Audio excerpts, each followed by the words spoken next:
많은 성공학 책에서 하는 이야기가 있습니다. 원하는 것들을 모아서 비전보드를 만들어라. 그리고 계속 그것을 보면서 이루어진다고 믿어라. 그리고 그렇게 믿고 행동하면 그리 될 것이다. 일리 있는 말처럼 보입니다. 왜냐하면 모든 성취 이전에는 반드시 어떤 행동이 있었을 것이고, 그리고 그 행동 이전에는 그것은 단순히 작은 아이디어였을 뿐이기 때문이죠. 비행기를 발명한 라이트 형제도 처음에는 우리도 새처럼 하늘을 날 방법이 있을 거야, 그걸 찾아내겠어 라는 작은 아이디어로 시작했을 겁니다. 그리고 당시의 사람들이 듣기에는 미친 소리였을 뿐이었기 때문에 조롱과 멸시도 받았을 겁니다. 그럼에도 그 아이디어를 계속 상기하며 될 거라고 믿었기 때문에 그들은 계속 시도를 해 나갈 수 있었고, 결국엔 자신들의 비전보드를 현실화할 수 있게 됐습니다. 그러니까 자신이 가장 원하는 꿈을 비전보드 혹은 그와 비슷한 방법으로 계속 상기하며 그를 얻기 위해 계속해서 나아가면 결국은 얻게 된다라는 이야기죠. 그런데 여기서 다시 확인해 볼 것이 있습니다. 원하는 것들을 모으고 비전보드를 만들어라. 그리고 계속 그것을 보며 그것이 이루어진다고 믿어라. 그렇게 믿고 행동하면 그리 될 것이다. 하지만 보통 우리는 내 꿈이 이루어진다고 믿지를 못하기 때문에 행동으로 옮기기도 힘듭니다. 게임에서는 다음 레벨로 갈 때 필요한 경험치가 명확하기에 믿고 말고 그 경험치만 채우면 되니까 쉽게 행동으로 옮길 수 있지만, 인생은 보장된 미래가 없기에 그나마 믿음이 있어야 행동을 하게 될 텐데 믿지를 못하니 행동으로 옮기지도 못하는 거죠. 그러다 보면 그 믿음도 잠깐의 열정이었을 뿐 금방 꺼져버리게 됩니다. 아직 아무런 시도도 하지 않은 평범한 직장인이 2년 뒤에 100억 부자가 된다라고 하면 그걸 정말 본인 스스로 진심으로 믿을 수 있을까요? 쉽지 않을 겁니다. 그래서 전 법률 분석가이자 베스트셀러 작가, 연설가인 멜 로빈스는 대부분이 이 끌어당김, 현실화를 잘못 이용하고 있다고 지적하며 조금은 다르지만 더 현실적인 방법을 제시합니다. 다들 이미 이룬 이후의 결과에 대해 생각하는 것을 중요하게 생각하지만 그것보다 더 중요한 것은 바로 그 사이사이를 이어주는 다리에 대해 생각하는 것이라고 말했는데요.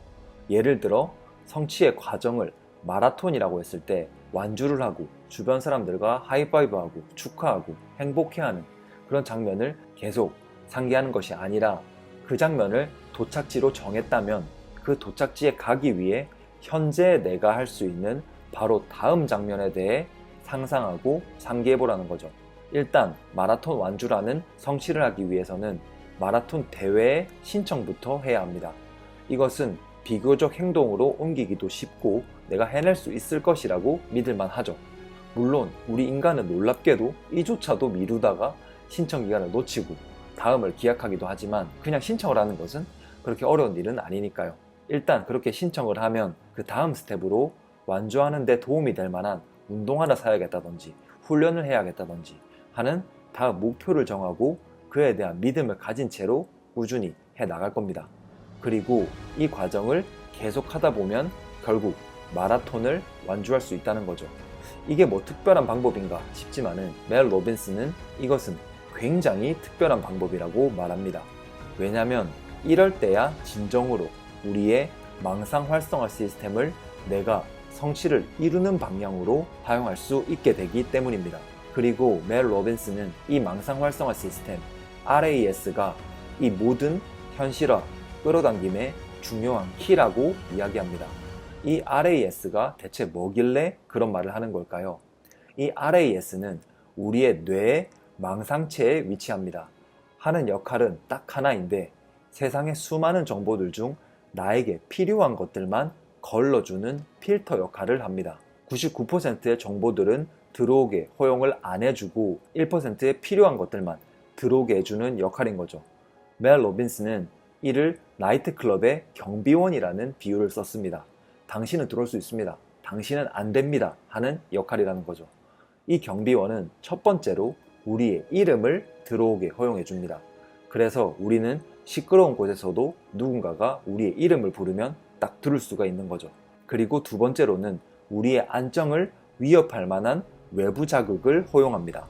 어두운 산속길을 걸어가는데 나무가 슥 하는 소리가 들리면 우리는 바로 본능적으로 반응하게 되는 것도 이 때문이죠. 그리고 세 번째로는 번식 욕구와 관련된 외부 자극을 허용합니다. 그래서 인간은 번식을 위해 오고 가는 제스처, 감정 혹은 흔히들 플러팅이라고 하는 등의 행동을 우리는 본능적으로 알아챌 수 있는 거죠. 그리고 멜 로빈스는 이 네 번째가 $10,000,000짜리 가치라며 이걸 반드시 잘 이용해야 한다고 말했는데요. 바로 그 네 번째는 RAS는 내가 중요하다고 생각하는 것과 관련된 정보들을 받아들인다는 사실입니다. 아까 예를 들었던 100억 부자가 목표인 평범한 직장인이 계속 100억 부자가 되는 장면을 상상하고 믿으려고 한다면 지금 현실과는 너무 동떨어져 있기 때문에 이 RAS가 제대로 그 꿈을 위해 작동하기가 힘들다는 거죠. 그래서 그렇게 될 것이라는 믿음도 점점 잃어가게 되고 믿음이 없는 곳엔 결국 행동력도 없어지게 되죠. 하지만 100억 부자가 되기 위해 그 장면만 그리는 것이 아니라 현재와 그 미래를 이어줄 수 있는 다음 다리를 그려보고 상상한다면 어떨까요? 일단 월급만으로는 100억이 힘들 테니 직장 이외에 내가 키워나갈 수 있는 작은 현금 흐름부터 만들어야겠다는 등의 아이디어가 떠오를 겁니다. 이때 이 RAS가 그와 맞는 정보들을 우리 눈앞에 보여준다는 거죠. 이전에는 그냥 넘겼던 스마트 스토어에 관한 유튜브 영상에 관심이 생길 수도 있고 내가 하는 직업을 사업화할 어떤 방법이 갑자기 떠오를 수도 있고 원래는 그냥 친구로만 지냈던 사업하는 친구가 다르게 보이는 등의 그 목표에 맞게 세상의 정보들이 다르게 보이기 시작한다는 겁니다. 단순히 작은 목표를 세우고 이루는 걸 넘어서 RAS가 그 목표를 이루는데 도움이 될 만한 좋은 정보들을 내가 받아들일 수 있도록 도와준다는 겁니다. 우리 현대사회는 이미 정보는 넘쳐납니다. 인터넷과 AI 등의 발전으로 우리는 인류 역사에 없던 수준으로 사람들 간의 정보의 갭 차이가 많이 좁아졌습니다. 이제는 얼마나 많은 정보를 가지고 있고 알고 있느냐가 중요한 게 아니라 그 정보들 중 어떤 것들을 어떻게 받아들여 어떻게 사용하는지가 중요한 세상이죠. 그런 세상인 만큼 아무리 큰 목표가 있다 하더라도 그걸 이루기 위한 세부 목표를 먼저 세우고 그것을 위해 지금 현재 내가 지금 실천할 수 있는 정보들을 RAS가 잘 찾아줄 수 있도록 해서 그 정보들을 통해서 실천하는 것이 바로 이 현실화의 키라는 거죠. 조금 어려운 말로 지금 현재의 나와 내가 원하는 미래의 나를 이어줄 동시성을 경험할 확률을 더 많이 만들어준다는 겁니다.